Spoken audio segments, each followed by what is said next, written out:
Here we are, and hopefully the conclusion here for a budget irrigation system install here in our greenhouse. Kind of a walkthrough here of where we're at so far. My wife came down and I had her come and go ahead and attach all these fittings, so we have the whole sprinkler system installed.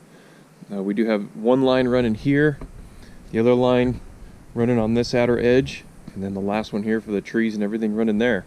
So my wife came through and spaced everything out the way she wanted. So we've got all these sprinkler systems all tying in here. So right now the last little bit that I have is actually going to be right here with all the last little kind of the pump and last couple things to put together. So I had a submersible pump that I use for pumping stuff around here, containments, whatever around the farm. This is just a section of garden hose. This is the discharge pipe that I made that's going to go in the holding tank. And this is a filter that I had lying around for our old swimming pool. So I'm going to use that as going to be the secondary filter, just because these little nozzles are pretty small, so I want to make sure I filter out as much as I can.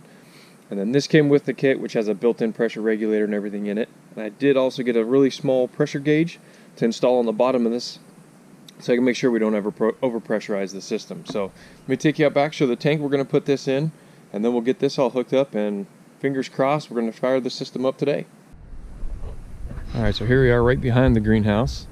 This is the big holding tank that we have. What we ended up doing on this is just cutting the top off of it, so it's just catching rainwater right now. But what we also have is over here there's a pond. I don't know if you can really quite see it in this brush here. So another thing that I'm going to end up doing is I'm going to run a piece of pipe with a pump. We have a pump out there just to kind of circulate it, keep the air moving. So we're going to run a line from there into this tank. So anytime this tank gets low, we can just fill it up from the pond over there. And then we can go out of it. So that's kind of why I decided to go with this submersible pump that also has the float cutoff on it. So that way if this tank gets too low, my automatic sprinkler system is not going to turn it on and try to pump this thing dry.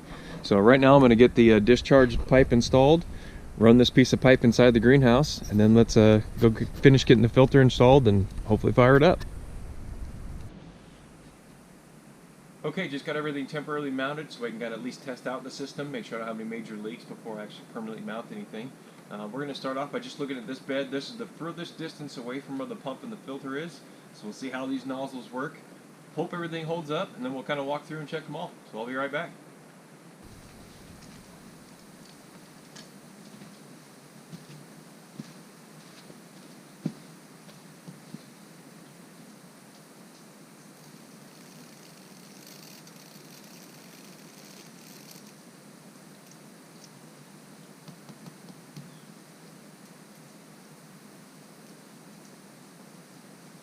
Okay, I found a couple of leaks. I went through and tightened up all those joints. Let's give this for round 2 here and see if we can get every one of these sprinklers to work here.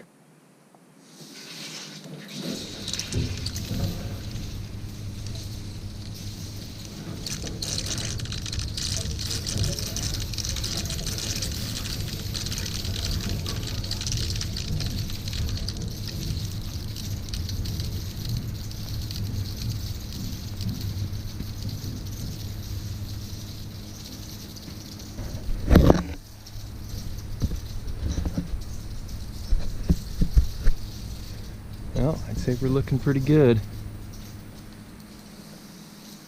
Covering all the square footage of these beds really, really well. Looks like I just have one nozzle here I have to clear.